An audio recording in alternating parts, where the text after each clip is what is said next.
M ಪ್ರವ್ರಜಂತಮನುಪೇತಮಪೇತಕೃತ್ಯಂ ದ್ವೈಪಾಯನೋ ವಿರಹಕಾತರ ಆಜುಹಾವ ಪುತ್ರಾ ಇತಿ ತನ್ಮಯತಯಾ ತರವೋಪಿ ನೇದುಃ ತಂ ಸರ್ವಭೂತಹೃದಯಂ ಮುನಿಮಾನತೋಸ್ಮಿ ಯಸ್ಯಾನುಭಾವಮಖಿಲಶ್ರುತಿಸಾರಮೇಕಂ ಅಧ್ಯಾತ್ಮದೀಪಮತಿತಿತೀರ್ಷತಾಂ ತಮೋಂಧಂ ಸಂಸಾರಿಣಾಂ ಕರುಣಯಾಃ ಪುರಾಣಗುಹ್ಯಂ ತಂ ವ್ಯಾಸಸೂನುಮುಪಯಾಮಿ ಗುರುಂ ಮುನೀನಾಂ ನಾರಾಯಣಂ ನಮಸ್ಕೃತ್ಯ ನರಂ ಚೈವ ನರೋತ್ತಮಂ ದೇವೀಂ ಸರಸ್ವತೀಂ ವ್ಯಾಸಂ ತತೋ ಗ್ರಂಥಮುದೀರಯೇ. ಮಾತರ್ಂ ಮೇ ಮಾತರಿಶ್ವನ್ ಪಿತರತುಲಗುರೋ ಭ್ರಾತರಿಷ್ಟಾಪ್ತಬಂಧೋ ಸ್ವಾಮಿನ್ ಸರ್ವಾಂತರಾತ್ಮನ್ನಜರಜರಯಿತರ್ಜನ್ಮ ಮೃತ್ಯಾಮಯಾನಾಂ ಗೋವಿಂದೇ ದೇಹಿ ಭಕ್ತಿಂ ಭವತಿ ಚ ಭಗವನ್ನೂರ್ಜಿತಾಂ ನಿರ್ನಿಮಿತ್ತಾಂ ನಿರ್ವ್ಯಾಜಾಂ ನಿಶ್ಚಲಾಂ ಸದ್ಗುಣಗಣಬೃಹತೀಂ ಶಾಶ್ವತೀಂ ಆಶುದೇವಾ.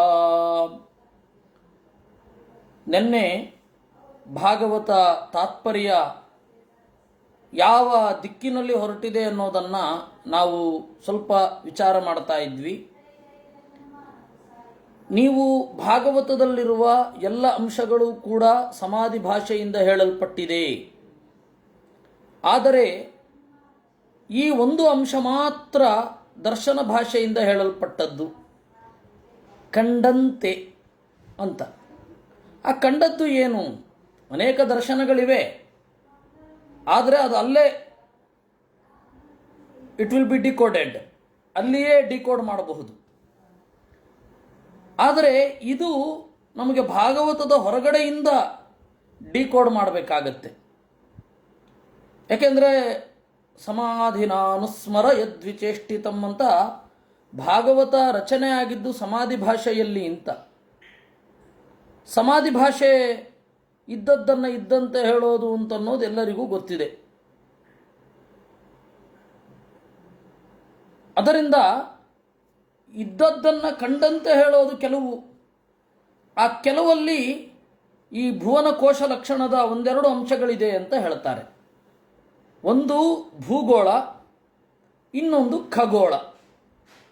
ಈ ಭೂಗೋಳ ಖಗೋಳಗಳನ್ನು ನಾವು ಗಮನಿಸಿದಾಗ ಎರಡು ಅಂಶವನ್ನು ನಾವು ಇದ್ದದ್ದನ್ನು ಕಂಡಂತೆ ಹೇಳಿದ್ದು ಅಂತ ಚಿಂತನೆ ಮಾಡಬೇಕು. ಆ ವಿಶೇಷ ದರ್ಶನ ಒಂದಿದೆ, ಅದೇನು ಅಂತ ಈಗ ನೋಡಲಿದ್ದೇವೆ. ಯಥಾ ಭಾಗವತೆ ತೂಕ್ತಂ ಭೌವನಂ ಕೋಶಲಕ್ಷಣಂ. ಭಾಗವತದಲ್ಲಿ ಬ್ರಹ್ಮಾಂಡ ಲಕ್ಷಣವನ್ನು ನಿರೂಪಣೆ ಮಾಡಿದ್ದಾರೆ. ತಸ್ಯ ಅವಿರೋಧತೋ ಯೋಜ್ಯಂ ಸರ್ವಗ್ರಂಥಾಂತರ ಸ್ಥಿತಂ. ಬೇರೆ ಗ್ರಂಥಗಳಲ್ಲಿ, ಮಹಾಭಾರತ ಮೊದಲಾದ ಬೇರೆ ಗ್ರಂಥಗಳಲ್ಲಿ ಇರುವಂತಹ ಭುವನ ಕೋಶ ಲಕ್ಷಣವನ್ನು ಭಾಗವತಕ್ಕೆ ಅವಿರುದ್ಧವಾಗಿ ಜೋಡಿಸ್ಕೊಳ್ಬೇಕು. ಅಂದರೆ ಮಹಾಭಾರತದಲ್ಲಿ ಏನು ಸಂಖ್ಯೆಗಳನ್ನು ಹೇಳಿದ್ದಾರೆ, ಬ್ರಹ್ಮಾಂಡ ಪುರಾಣ ಮೊದಲಾದವುಗಳಲ್ಲಿ ಏನು ಸಂಖ್ಯೆಯನ್ನು ಹೇಳಿದ್ದಾರೆ, ವಿಷ್ಣು ಪುರಾಣದಲ್ಲಿ ಏನು ಸಂಖ್ಯೆಯನ್ನು ಹೇಳಿದ್ದಾರೆ, ಆ ಎಲ್ಲ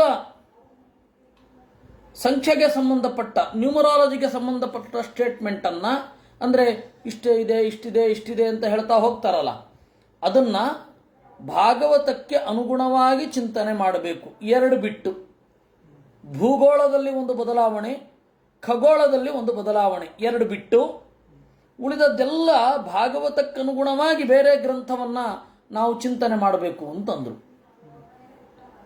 ಯಾವುದದು? ಮಂಡೋದೇ ಪೂರಣಂ ಚೈವ ವ್ಯತ್ಯಾಸಂ ಕ್ಷೀರಸಾಗರೇ. ಮಂಡೋದ ಅಂತಂದರೆ ಮೊಸರಿನ ಕಡಲು. ಮೊಸರಿನ ಕಡಲ ಸಂಗತಿ ಏನಿದೆ ಅದನ್ನು ನಾವು ಹಾಲುಗಡಲಿಗೆ ಹೇಳಿದ್ದು ಅಂತ ಅಂದುಕೊಳ್ಬೇಕು. ಮೊಸರಿನ ಕಡಲಿನ ಜಾಗದಲ್ಲಿ ಹಾಲುಗಡಲು, ಹಾಲು ಕಡಲಿನ ಜಾಗದಲ್ಲಿ ಮೊಸರಿನ ಕಡಲು ಅಂತ ಚಿಂತನೆ ಮಾಡಬೇಕು. ಇದು ಆಗಬೇಕಾದ ಬದಲಾವಣೆ. ಇದನ್ನು ಆಚಾರ್ಯರು ಅಲ್ಲಿ ನಿರೂಪಣೆ ಮಾಡಿದರು. ಯಾವಾಗ 16ನೇ ಅಧ್ಯಾಯದ ಸಂದರ್ಭದಲ್ಲಿ ನಿರೂಪಣೆ ಮಾಡಿದ್ರು. ಅಲ್ಲ, ಹಾಗೆ ಯಾಕೆ ನಿರೂಪಣೆ ಮಾಡಬೇಕು? ಅದಕ್ಕೇನಾದರೂ ಕಾರಣ ಉಂಟಾ? ಅಥವಾ ಕೇವಲ ಜನರನ್ನು ದಾರಿ ತಪ್ಪಿಸ್ಲಿಕ್ಕೆ, ಗುರುಪದೇಶ ಇಲ್ಲದೆ ಭಾಗವತವನ್ನು ಓದುವವರ ದಾರಿ ತಪ್ಪಿಸ್ಲಿಕ್ಕೆ ಹಾಗೆ ಮಾಡಿದ್ದ ಅಂತ ಪ್ರಶ್ನೆ. ಅದಕ್ಕೆ ಮಧ್ವಾಚಾರ್ಯರು ಹೇಳಿದ್ರು, ಇಲ್ಲ ಇಲ್ಲ, ಅದಕ್ಕೆ ಕಾರಣ ಇದೆ. ಅದು ಇದಲ್ಲ. ಏನು? ಅನಾಮ್ಲಂತು ದಧಿ ಕ್ಷೀರಂ, ಕ್ಷೀರಂ ಸಾಂದ್ರಂ ತಥಾ ದಧಿ ಅಂತ ನಿರೂಪಣೆ ಮಾಡಿದ್ರು. ಅನಾಮ್ಲಂತು ದಧಿ ಕ್ಷೀರಂ, ಹುಳಿ ಇರದ ಮೊಸರನ್ನ ಹಾಲು ಅಂತ ಕರೆದ್ರು. ಅದರಿಂದಾಗಿ ಕ್ಷೀರ ಅಂತಂದರೆ ಮೊಸರು ವಿಪರೀತ ಹುಳಿಯಾಗಿಲ್ಲ, ಹಾಲಿನಂತೆ ಸಿಹಿಯಾಗಿದೆ. ಅಂದರೆ ಹಾಲಿನಂತೆ ಸಿಹಿ ಅಂದರೆ ಹಾಗಲ್ಲ, ಹುಳಿ ಇಲ್ಲ, 0% ಹುಳಿ. ಅದನ್ನು ಏನಂತ ಕರೆದ್ರು? ಅನಾಮ್ಲಂತು ದಧಿ ಕ್ಷೀರಂ, ಕ್ಷೀರ ಸಮುದ್ರ ಅಂತ ಕರೆದ್ರು. ಕ್ಷೀರ ಅಂತಂದರೆ ಕ್ಷೀರ ಅಲ್ಲ, ಕ್ಷೀರದಂತೆ ಇರುವ ಮೊಸರಿನ ಸಮುದ್ರ ಅಂತ. ಆಮೇಲೆ ಕ್ಷೀರಂ ಸಾಂದ್ರಂ ತಥಾ ದಧಿ, ಕ್ಷೀರ ಸಮುದ್ರ ಅಂತ ಇದೆಯಲ್ಲ, ಅದನ್ನ ಸಾಂದ್ರವಾಗಿದೆ, ನೀರು ಮಿಕ್ಸು ಮೊದಲಾದವುಗಳಿಲ್ಲ ಅಲ್ಲಿ, ಮೊಸರಿನಷ್ಟು ಗಟ್ಟಿಯಾಗಿ ಇದೆ ಅಂತ ಹೇಳಲಿಕ್ಕೆ ಅದೆರಡನ್ನು ಬದಲಾಯಿಸಿ ಹೇಳಿದ್ದು. ಇದು ಉದ್ದೇಶ. ಅದರಿಂದಾಗಿ ಈ ಎರಡು ಸಂಗತಿಯನ್ನ ಬಿಟ್ಟು, ಅಂದರೆ ಭೂಗೋಳದಲ್ಲಿ ಈ ಎರಡು ಸಂಗತಿ, ಹಾಲಿನ ಸಮುದ್ರವನ್ನ ನಂತರ ತಗೊಳ್ಬೇಕು, ಮೊಸರು ಅನ್ನುವ ಪದದಿಂದ ಹಾಲನ್ನು ತೆಗೆದುಕೊಳ್ಬೇಕು. ಕಾರಣ ಏನು ಅಂದರೆ ಮೊಸರಿನಷ್ಟು ಗಟ್ಟಿಯಾಗಿ ಇದೆ ಹಾಲು ಅನ್ನುವ ಅಭಿಪ್ರಾಯ. ಕ್ಷೀರ ಸಮುದ್ರ ಅಂತ ಹೇಳಿದಾಗ ಮೊಸರಿನಷ್ಟು ಗಟ್ಟಿಯಾಗಿದೆ ಅಂತ ಹೇಳಲಿಕ್ಕೆ ಕ್ಷೀರಸಾಗರವನ್ನೇ ದಧಿಸಾಗರ ಅಂದುಬಿಟ್ರು. ಇನ್ನು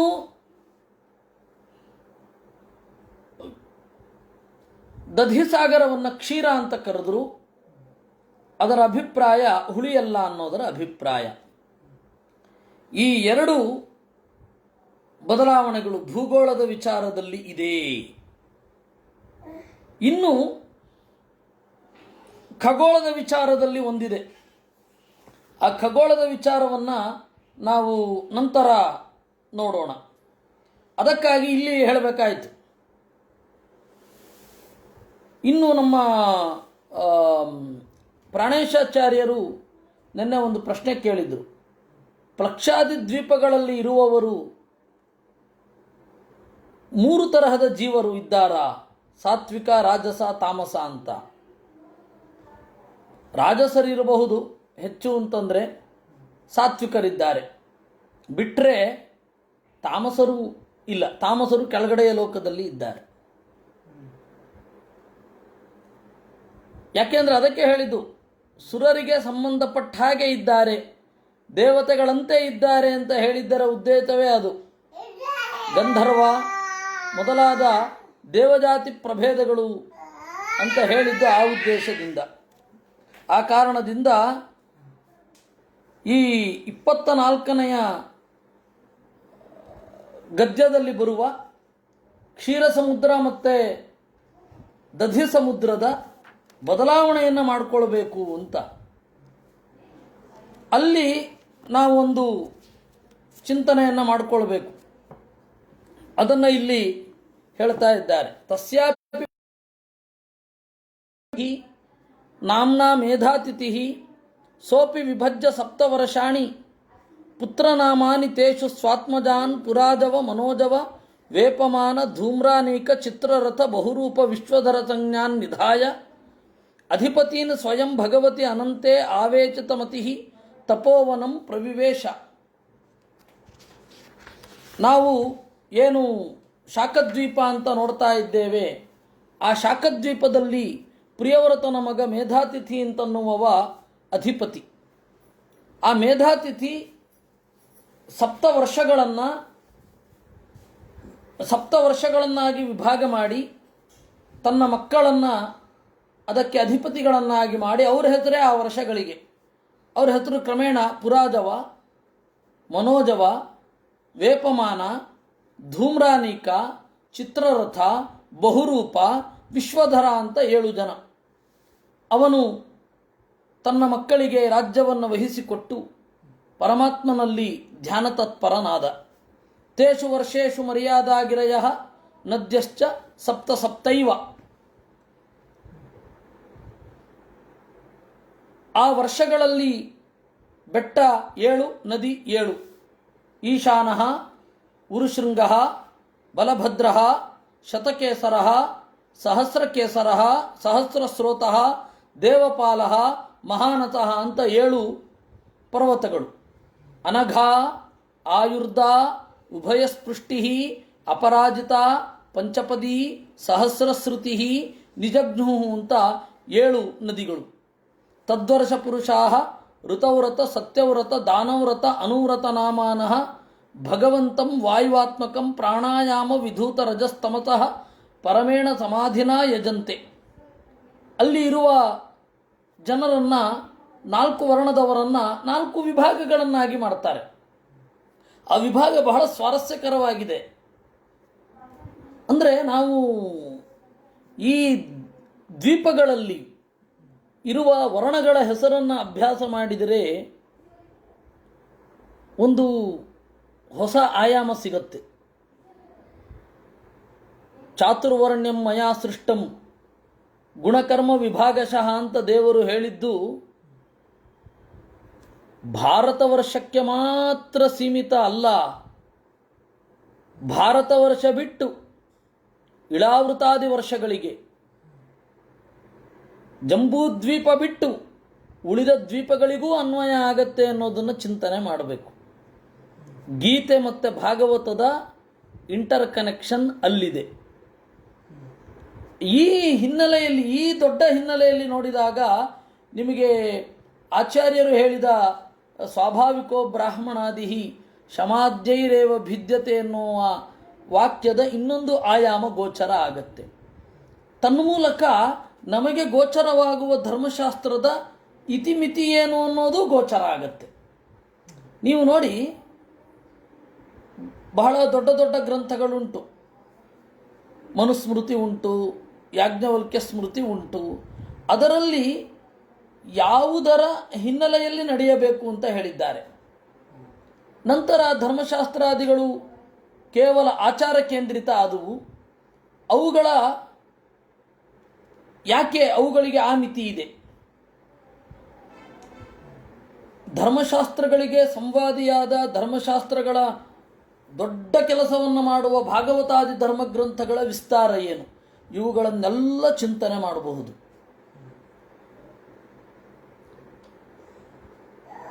ಈ ಹಿನ್ನೆಲೆಯಲ್ಲಿ ಅಂದರೆ ನಮಗೆ ಧರ್ಮಶಾಸ್ತ್ರ ಅನ್ನೋದೇನಿದೆ ಅದು ಯಾರು ಬರೆದದ್ದು ಅನ್ನೋದ್ರ ಮೇಲೆ ಡಿಪೆಂಡ್ ಆಗುತ್ತೆ. ಯಾರು ಬರೆದದ್ದು ಧರ್ಮಶಾಸ್ತ್ರ, ಅವರ ಮತದ ಪ್ರಭಾವ ಅವರಲ್ಲಿ ಎಷ್ಟಿದೆ, ಈ ಧರ್ಮದ ಸ್ಪಿರಿಟ್ ಏನು, ಅದನ್ನು ಎಲ್ಲಿ ಈ ಶಾಸ್ತ್ರಕಾರರು ಅನುಸರಿಸಲು ವಿಫಲರಾಗಿದ್ದಾರೆ, ಯಾವ ಸ್ಮೃತಿ ಎಷ್ಟಿನದ್ದು ಅನ್ನೋದು ತಿಳಿಬೇಕು ಅಂತಾದರೆ ಇದನ್ನೆಲ್ಲ ತಿಳ್ಕೊಂಡಿರಬೇಕು. ಸಾಮಾನ್ಯವಾಗಿ ಮೀಮಾಂಸಾ ಓದದವರು ಧರ್ಮಶಾಸ್ತ್ರ ಓದಿದ್ರೆ ವೇಸ್ಟು ಅಂತ ಹೇಳಿ ಒಂದು ಭ್ರಮೆ ನಮ್ಮ ಭಾರತೀಯ ವಿದ್ವತ್ ಪ್ರಪಂಚವನ್ನು ಆವರಿಸಿದೆ. ಅಸಂಗತ ಅದು. ಧರ್ಮ ಅನ್ನೋದು ತಿಳಿಯಲಿಕ್ಕೆ ಮೀಮಾಂಸಾ ಬೇಡ. ಮೀಮಾಂಸಾ ನ್ಯಾಯಗಳನ್ನು ಧರ್ಮಶಾಸ್ತ್ರಕ್ಕೆ ಅಳವಡಿಸಿಕೊಳ್ಳೋ ಅಗತ್ಯವೇ ಇಲ್ಲ. ಯಾಕೆ ಬಂತು ಅಂತಂದರೆ ಇಲ್ಲಿ 4 ವಿಭಾಗ ಇದೆ, 4 ವಿಭಾಗ ಇದೆ ನೋಡಿ. ಋತವ್ರತ, ಬ್ರಾಹ್ಮಣನಿಗೆ ಋತವ್ರತ ಅಂದರು, ಕ್ಷತ್ರಿಯನನ್ನು ಸತ್ಯವ್ರತ ಅಂದರು, ವೈಶ್ಯನನ್ನು ದಾನವ್ರತ ಅಂದರು, ದೇವರ 4ನೆಯ ಮಗನನ್ನು ಅನುವ್ರತ ಅಂದರು. ಇವರೆಲ್ಲರ ವ್ರತಕ್ಕೆ ಅನುಕೂಲನಾಗಿ ಇರ್ತಾನೆ ಅಂತ. ವಾಯುವಾತ್ಮಕಂ ಪ್ರಾಣಾಯಾಮ ವಿಧೂತ ರಜಸ್ತಮಸಃ, ಅಲ್ಲಿ ಮುಖ್ಯ ಪ್ರಾಣನ ಹಿನ್ನೆಲೆಯಲ್ಲಿ ದೇವತೆಗಳನ್ನು ಆರಾಧನೆ ಮಾಡ್ತಾರೆ, ನಾರಾಯಣನನ್ನು ಆರಾಧನೆ ಮಾಡ್ತಾರೆ. ಅಂತಃಪ್ರವಿಶ್ಯ ಭೂತಾನಿ ಯೋ ಬಿಭರ್ತಿ ಆತ್ಮಕೇತುಭಿ ಅಂತರ್ಯಾಮೀಶ್ವರ ಸಾಕ್ಷಾತ್ ಪಾತುನೋ ಯದ್ವಚೇ ಇದಂ ಅಂತ. ಅಂತಃಪ್ರವಿಶ್ಯ ಭೂತಾನಿ, ಎಲ್ಲ ಜೀವರ ಒಳಗಡೆ ಹೊಕ್ಕು ಅವರನ್ನು ಹೊರುತ್ತಾನೆ. ಆತ್ಮಕೇತುಭಿಹಿ ತನ್ನ ಧ್ವಜಗಳನ್ನು ಅಲ್ಲಿ ತೋರಿಸ್ತಾನೆ. ಧ್ವಜಗಳು ಅಂತಂದರೆ ಉಸಿರಾಡುವ ಮೂಗಿನ ಹೊರಣೆಗಳ ಅಲುಗು, ಕಣ್ಗಳ ಅಲುಗು, ತಲೆಯ ಅಲುಗು ಧ್ವಜದ ಹಾರುವಿಕೆ ಇದ್ದ ಹಾಗೆ ಅಂತ, ಧ್ವಜದ ಪಟಪಟ ಅಲುಗಾಡುವಿಕೆ ಇದ್ದ ಹಾಗೆ ಅಂತ ಒಂದು ವಿಚಿತ್ರವಾದ ಅನುಸಂಧಾನವನ್ನು ಅವರು ಮಾಡಿದರು. ಮುಖ್ಯ ಪ್ರಾಣನ ವಿಜಯ ಧ್ವಜ ಯಾವುದು ಅಂದರೆ ಅಲುಗುವ ನಮ್ಮ ತಲೆ. ಜೀವ ಇದ್ದದ್ದಕ್ಕಲ್ವ ಹೀಗಾಡಿಸೋದು, ಜೀವ ಇಲ್ಲದೆ ಹೋದರೆ. ಹೀಗಾಗಿ ದೇವರ ಮುಖ್ಯ ಪ್ರಾಣನ ವಿಜಯಧ್ವಜ ಯಾವುದು ಅಂದರೆ ನಮ್ಮ ತಲೆ, ನಮ್ಮ ಮೂಗಿನ ಹೊರಳೆ, ನಮ್ಮ ಕಿವಿಯ ಅಲುಗು ಎಲ್ಲ. ಈ ತರಹದ ಅಂತರ್ಯಾಮಿಯಾದ ನಾರಾಯಣ, ಅಂತರ್ಯಾಮಿಯಾದ ನಮ್ಮ ಅಂತರ್ಯಾಮಿಯಾದ ಮುಖ್ಯ ಪ್ರಾಣ, ಅವನ ಅಂತರ್ಯಾಮಿಯಾದ ನಾರಾಯಣ ನಮ್ಮನ್ನು ರಕ್ಷಿಸಲಿ. ನಹಪಾತು ಯದ್ವಶೇ ಇದಂ, ಯಾರ ವಶದಲ್ಲಿ ಇವೆಲ್ಲ ಇದೆಯೋ ಅವರು. ಏವಮೇವ ದಧಿಮಂಡೋದಾತ್ ಪರತಃ ಪುಷ್ಕರ ದ್ವೀಪ, ದಧಿಮಂಡೋದದಿಂದ ಆಚೆ ಪುಷ್ಕರ ದ್ವೀಪ, ಸಮಾನೇನ ಸ್ವಾದೂದಕ ಸಮುದ್ರೇಣ ಬಹಿರಾವೃತ, ಸಿಹಿಯಾದ ನೀರಿನ ಸಮುದ್ರ. ಬೃಹತ್ ಪುಷ್ಕರಂ ಜ್ವಲನ ಶಿಖಾಮಲ ಕನಕ ಪತ್ರಾಯುತಂ ಭಗವತಃ ಕಮಲಾಸನಸ್ಯ ಅಧ್ಯಾಸನಂ ಪರಿಕಲ್ಪಿತಂ. ಅಲ್ಲಿ ಬ್ರಹ್ಮದೇವರ ಮನೆ ಇದೆ.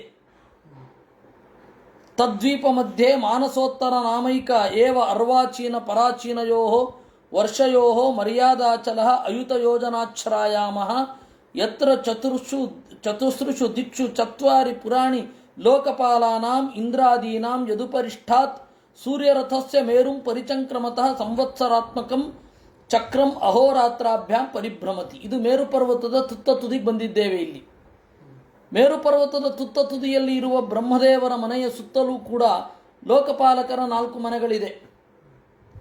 ಅಲ್ಲಿ ಸೂರ್ಯನ ಬೆಳಕು ಅಲ್ಲಿಗೆ ಪ್ರತಿಫಲನೆ ಮಾಡಿ ಇಡೀ ಜಗತ್ತಿಗೆ ತೋರುತ್ತೆ. ಇಡೀ ಜಗತ್ತಿಗೆ ಸೂರ್ಯನ ಸಂಚಾರ ಏನು ಕಾಣುತ್ತೆ, ಅದು ಸೂರ್ಯನ ಸಂಚಾರ ಆಗಿರಬಹುದು, ಭೂಮಿಯ ಸಂಚಾರ ಆಗಿರಬಹುದು, ಪರಿಣಾಮ ಒಂದೇ. ಬೆಳಕಿನ ಸಂಚಾರ ಅಂತ ಇಟ್ಕೊಳ್ಳಿ. ಸೂರ್ಯನ ಸಂಚಾರ ಅಂದ್ರೇನು? ಬೆಳಕಿನ ಸಂಚಾರ. ಬೆಳಕು ಎಲ್ಲ ಕಡೆ ತಿರುಗ್ತಾ ಇರುತ್ತೆ. ಸೂರ್ಯ ತಿರುಗಿದ್ರೂ ಅದೇ ಪರಿಣಾಮ, ಬೆಳಕು ತಿರುಗಿದ್ರೂ ಅದೇ ಪರಿಣಾಮ. ಅದನ್ನು ಸಾಂಕೇತಿಕವಾಗಿ ನೋಡಬೇಕು ನೀವು ಅಂತ ಹೇಳಿ ನೀವೆಲ್ಲ ಹೇಳ್ತಾ ಇರೋದು. ಪ್ರಾಚೀನ ಜ್ಯೋತಿಷ್ಕರು ಹೇಳಿದ್ದಾರೆ. ಅಂದರೆ ಫಲಜ್ಯೋತಿಷವನ್ನು ಹೇಳಿದವರಲ್ಲ, ಸಿದ್ಧಾಂತ ಜ್ಯೋತಿಷವನ್ನು ಹೇಳಿದವರು. ಎರಡೂ ಅಭಿಪ್ರಾಯಗಳಿದೆ.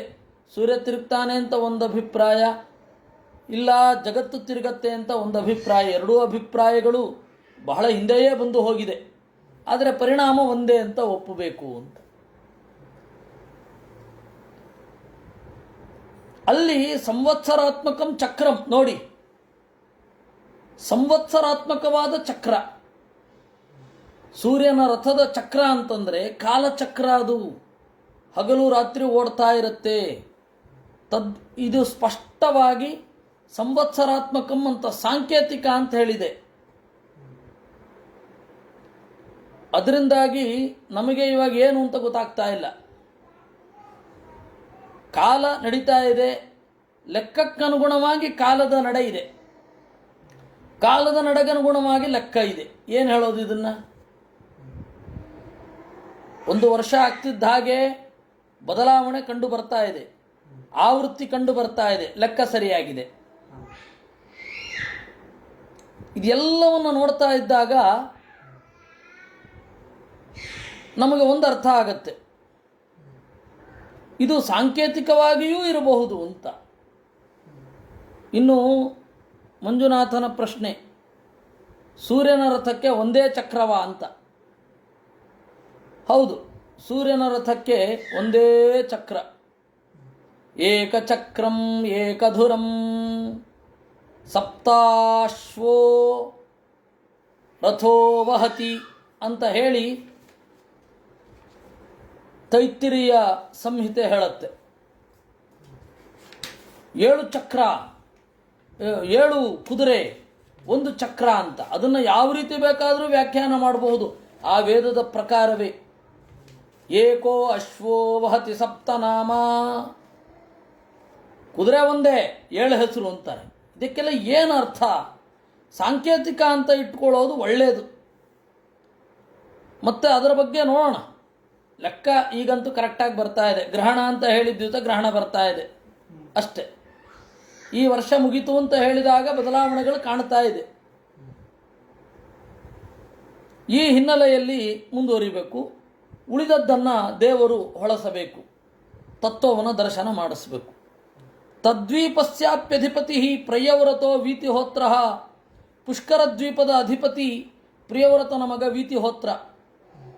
ಅವನಿಗೆ 2 ಮಕ್ಕಳು, ರಮಣ, ಧಾತಕಿ ಅಂತ.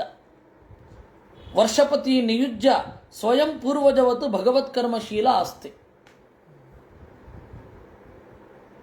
ಹಿಂದಿನವರಂತೆ ಹೋಗಿ ದೇವರನ್ನು ಚಿಂತನೆ ಮಾಡ್ತಾ ಕೂತಿದ್ದಾನೆ. ತದ್ವರ್ಷ ಪುರುಷಾ ಭಗವಂತಂ ಬ್ರಹ್ಮರೂಪಿಣಂ ಅಕರ್ಮಕೇಣ ಕರ್ಮಣಾಚ ಆರಾಧಯಂತಿ. ಅಲ್ಲಿ ಆ ವರ್ಷದಲ್ಲಿರುವ ಪುರುಷರೆಲ್ಲ ಪರಮಾತ್ಮನನ್ನು ಆರಾಧನೆ ಮಾಡ್ತಾರೆ. ಬ್ರಹ್ಮನ ಮಾಧ್ಯಮದಲ್ಲಿ ಆರಾಧನೆ ಮಾಡ್ತಾರೆ. ಏನು ಸ್ತೋತ್ರ ಮಾಡ್ತಾರೆ? ಯತ್ತತ್ ಕರ್ಮಮಯಂ ಲಿಂಗಂ ಬ್ರಹ್ಮಲಿಂಗಂ ಜನೋರ್ಚತಿ ಭೇದೇನೈಕಾಂತಮದ್ವೈತಂ ತಸ್ಮೈ ಭಗವತೆ ನಮಃ. ಯತ್ತತ್ ಕರ್ಮಮಯಂ ಲಿಂಗಂ, ಹೊರಗಡೆ ಕಾಣುವ ಪ್ರತಿಯೊಂದು ಕ್ರಿಯೆ ಕರ್ಮಮಯವಾದ ಲಿಂಗ. ಲಿಂಗ ಅಂದರೆ ಲೀನಂ ಜ್ಞಾಪಯತಿ, ಒಳಗಡೆ ಅಡಗಿರುವುದನ್ನು ತೋರಿಸುತ್ತೆ. ಈ ಕರ್ಮಮಯ ಲಿಂಗ ಇದೆಯಲ್ಲ, ನಮಗೆ ಜೀವಮಯವಾಗಿ ಕಾಣುತ್ತೆ. ಜೀವಲಿಂಗ ನನಗೆ ನನ್ನ ಆತ್ಮದ ಅಸ್ತಿತ್ವದ ಅನುಭವ ಇದೆ. ನನಗೆ ನನ್ನ ಆತ್ಮದ ಅಸ್ತಿತ್ವದ ಅನುಭವ ಇದೆ.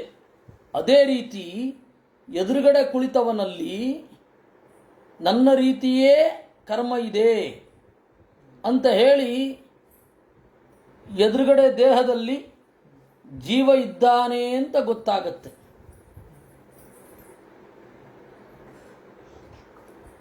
ಎದುರುಗಡೆ ದೇಹದಲ್ಲಿ ಜೀವ ಇದ್ದಾನೆ ಅಂತ ಗೊತ್ತಾಗೋದೇನಿದೆ ಅದು ಕರ್ಮಲಿಂಗ. ಜ್ಞಾನಿಗಳಿಗೆ ಅದು ಬ್ರಹ್ಮಲಿಂಗ. ಎದುರುಗಡೆ ಇರುವ ದೇಹದಲ್ಲಿ, ಎದುರುಗಡೆ ಇರುವ ವಸ್ತುವಿನಲ್ಲಿ ಆಗುತ್ತಾ ಇರುವ ಸೂಕ್ಷ್ಮವಾದ ಕ್ರಿಯೆ ಏನಿದೆ ಅದು ಬ್ರಹ್ಮಲಿಂಗ. ದೇವರು ಅಂತರ್ಯಾಮಿಯಾಗಿದ್ದಾನೆ ಅಂತ. ಭೇದೇನ ಏಕಾಂತಂ ಅದ್ವೈತಂ, ಈ ರೀತಿಯಾಗಿ ಏಕಾಂತಂ, ಅವನೊಬ್ಬನೇ ಈ ಪ್ರಪಂಚದ ಮರ್ಯಾದೆ, ಕಡೆಯ ಒಂದು ಜಾಗ.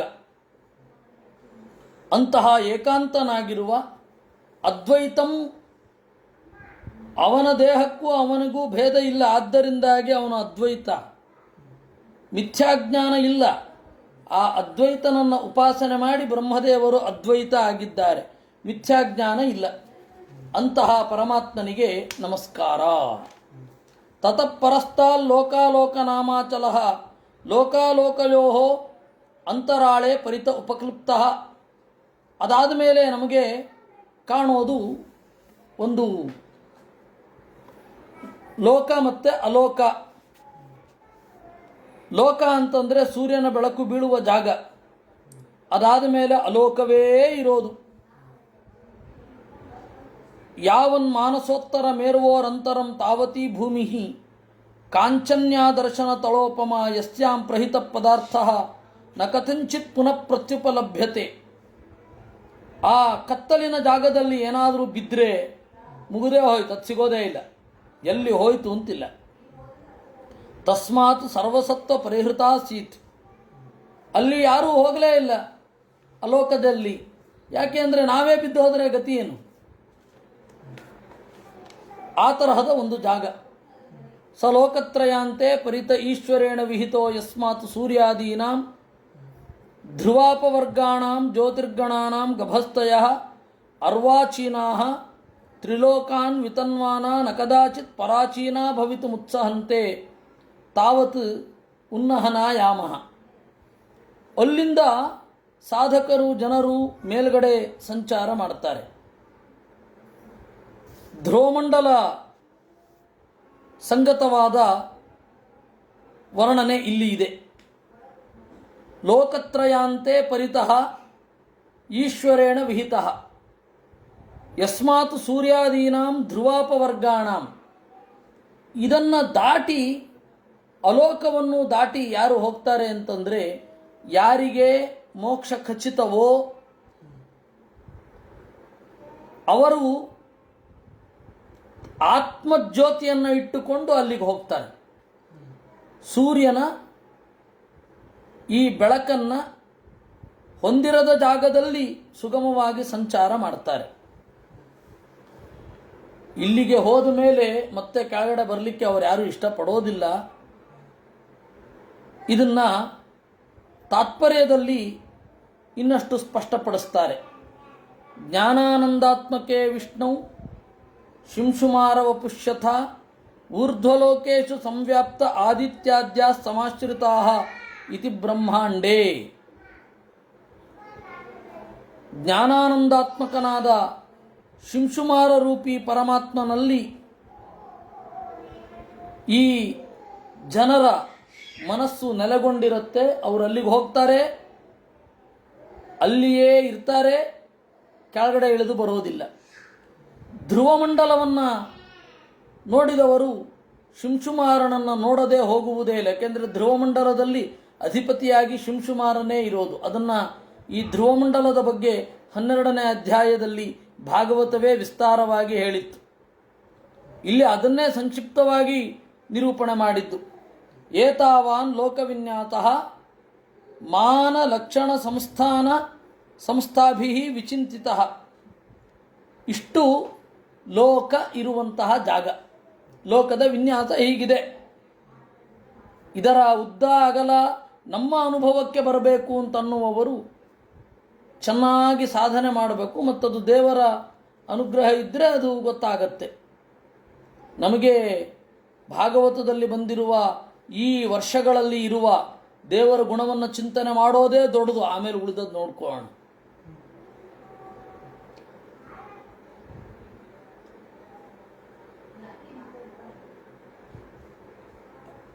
ಅಕಿಂಸ್ತುಜ್ಞನ ಬಗ್ಗೆ ಬರುತ್ತೆ, ಮುಂದೆ ಬರುತ್ತದು.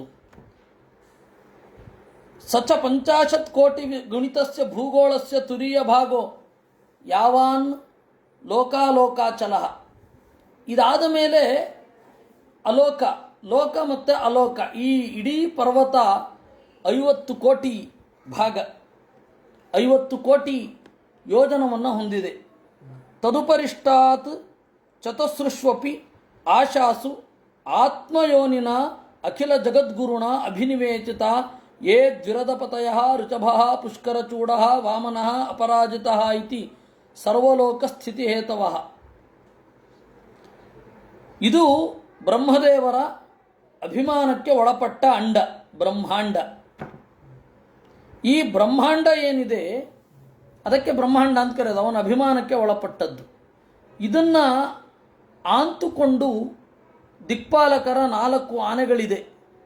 ಋಷಭ, ಪುಷ್ಕರಚೂಡ, ವಾಮನ, ಅಪರಾಜಿತ ಅಂತ.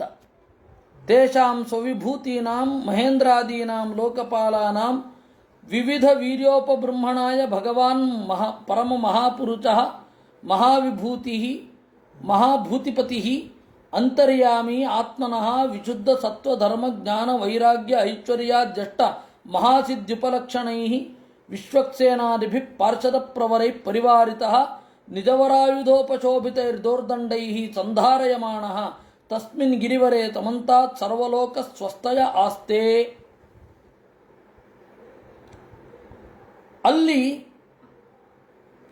ಇಂದ್ರಾದಿಗಳಿಗೆ ಅನುಗ್ರಹ ಮಾಡುವ ಪರಮಾತ್ಮ 4 ರೂಪಗಳಿಂದ ಅಲ್ಲಿದ್ದಾನೆ. ಅವರಿಗೆ ಪರಾಕ್ರಮವನ್ನು ನೀಡುತ್ತಾ ಇಂದ್ರಾದಿಗಳಿಗೆ ಉಪೇಂದ್ರ ಅಂತ ಅನಿಸಿಕೊಂಡಿದ್ದು ಸರ್ವಲೋಕೇಶನಾಗಿ ಕಂಗೊಳಿಸುವ ದೇವರ ರೂಪಗಳನ್ನು ಸೇವೆ ಮಾಡಿಕೊಂಡು 8 ಜನ ಇರ್ತಾರೆ. ವಿಶ್ವಕ್ಸೇನ ಮೊದಲಾದವರು, ಪಾರ್ಶ್ವದ ಪ್ರವರರು ತಮ್ಮ ತಮ್ಮ ಕರ್ತವ್ಯವನ್ನು ಅವರು ಮಾಡುತ್ತಾ ಸರ್ವಲೋಕಕ್ಕೆ ಮಂಗಳವನ್ನು ಉಂಟು ಮಾಡುವ ದೇವರ ಸೇವೆ ಮಾಡ್ತಾ ಇರ್ತಾರೆ. ಆಕಲ್ಪಾಂತಮೇವ ಭಗವಾನ್ ಯೋಗಮಾಯೆಯ ವಿರಚಿತ ವಿವಿಧ ಲೋಕ ಯಾತ್ರಾ ಗೋಪೀಥಾಯ. ಈ ಕಲ್ಪಾಂತದವರೆಗೆ ದೇವರು ಆ ರೂಪವನ್ನು ಧರಿಸಿ ಅಲ್ಲಿ ರಕ್ಷಣೆ ಮಾಡ್ತಾನೆ. ಅಥಯೋ ಅಂತರ್ವಿಸ್ತಾರ ಏತೇನ ಹಿ ಅಲೋಕ ಪರಿಮಾಣಂ ವ್ಯಾಖ್ಯಾತಂ ಯದ್ ಬಹಿರ್ಲೋಕಾಲೋಕಾಚಲಾತ್. ಇದು ಒಳಗಡೆಯ ಲೋಕ ಬೆಳಕು ಬೀಳುವ ಜಾಗ. 25 ಕೋಟಿ ಯೋಜನ ಸೂರ್ಯನ ಬೆಳಕು ಬೀಳುತ್ತದೆ. ಅದರಿಂದ ಆಚೆ ಸೂರ್ಯನ ಲೋಕ ಬೆಳಕು ಬೀಳದೇ ಇರೋದಿದೆಯಲ್ಲ, ಅಷ್ಟೇ ಪರಿಮಾಣ. ಅಂದರೆ ಬೆಳಕು ಬೀಳೋದು 25 ಕೋಟಿ, ಬೆಳಕು ಬೀಳದೇ ಇರೋದು 25 ಕೋಟಿ, ಎರಡು ಸೇರಿ 50 ಕೋಟಿ ವಿಸ್ತಾರವಾಗಿದೆ ಈ ಬ್ರಹ್ಮಾಂಡ. ತತಃಪರಸ್ತಾತ್ ಯೋಗೇಶ್ವರ ಗತಿಂ ವಿಶುದ್ಧಾಮುದಾಹರಂತಿ. ಅದಾದ ಮೇಲೆ ತದಂತೆ ಧಾಮ ಮಾಮಕಂ ಅಂತ, ಅದಾದ ಮೇಲೆ ದೇವ್ರ ಮನೆ. ಅಂಡ ಮಧ್ಯಗತ ಸೂರ್ಯೋ ದ್ಯಾವಾ ಭೂಮಿಯೋರ್ ಯದಂತರಂ ಸೂರ್ಯಾಂಡ ಗೋಳಯೋರ್ ಮಧ್ಯೆ ಕೋಟ್ಯಸ್ಸು 25. ಅಂಡದ ಮಧ್ಯದಲ್ಲಿ ಸೂರ್ಯ ಇದ್ದಾನೆ. ಅಂಡದ ಮಧ್ಯದಲ್ಲಿ ಸೂರ್ಯ ಇದ್ದಾನೆ ಅಂತ ನೀವು ಹೆಂಗೆ ಲೆಕ್ಕ ಹಿಡಿಬೇಕು? ಆಚೆ ಧ್ರುವಮಂಡಲದ ಲೆಕ್ಕ ಗೊತ್ತಿರಬೇಕು, ಈಚೆ ಪಾತಾಳದಿಂದ ಲೆಕ್ಕ ಗೊತ್ತಿರಬೇಕು. ನಮಗೆ ಈಗ ಕಾಣುವ ಸೀಮಿತ ಭೂಗೋಳವನ್ನು ಇಟ್ಟುಕೊಂಡು ಏನು ಮಾಡಲಿಕ್ಕೆ ಬರಲ್ಲ. ಅಟ್ಲೀಸ್ಟ್ ಈ ಒಂದು ವಿನಯ ಆದರೂ ಇರಬೇಕು. ದೇವರು ಏನಾದರೂ ಮಾಡಿಯಾನು. ನಮಗೇನಾಗಿದೆ ಈಗ? ಆ ವಿನಯ ಇಲ್ಲ. ಇದ್ದಿದ್ದರೆ ತೋರಬೇಕಿತ್ತೋ ಅಂತೀವಿ. ಇದ್ದಿದ್ದೆಲ್ಲ ತೋರಬೇಕು ಅಂತ ಎಲ್ಲುಂಟು?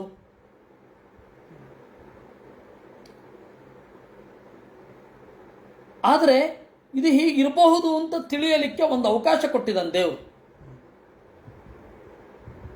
ಇದು ಹೀಗಿರಬಹುದು ಅಂತ ತಿಳಿಯಲಿಕ್ಕೆ ದೇಹದ ಒಳಗಡೆ ಇರುವಂತಹ ಪ್ರತಿಯೊಂದು ವಿವರವನ್ನು ಆಯುರ್ವೇದಾದಿ ಗ್ರಂಥಗಳ ಮೂಲಕ ಚಿಂತನೆ ಮಾಡಿದಾಗ ನಮಗೊಂದು ಅರ್ಥ ಆಗುತ್ತೆ. ಅದನ್ನು ಬೇರೆಯವರು ಮಾಡ್ತಾರೆ ಬಿಡಿ.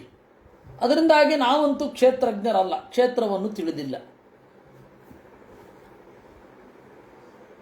ಸೂರ್ಯಾಂಡ ಗೋಳಯೋರ್ ಮಧ್ಯೆ ಕೋಟ್ಯಸ್ಸು 25 ಮೃತೇಂಡ ಏಷ ಏತಸ್ಮಿನ್ ಯದಭೂತ್ ತಥೋ ಮಾರ್ತಾಂಡ ವ್ಯಪದೇತಃ. ಇವನನ್ನು ಮಾರ್ತಂಡ ಅಂತ ಕರೀತಾರೆ. ಯಾಕೆ ಅಂದರೆ ಕ್ಲಿನಿಕಲಿ ಹಿ ವಾಸ್ ಡೆಡ್. ಅವನ ಗರ್ಭ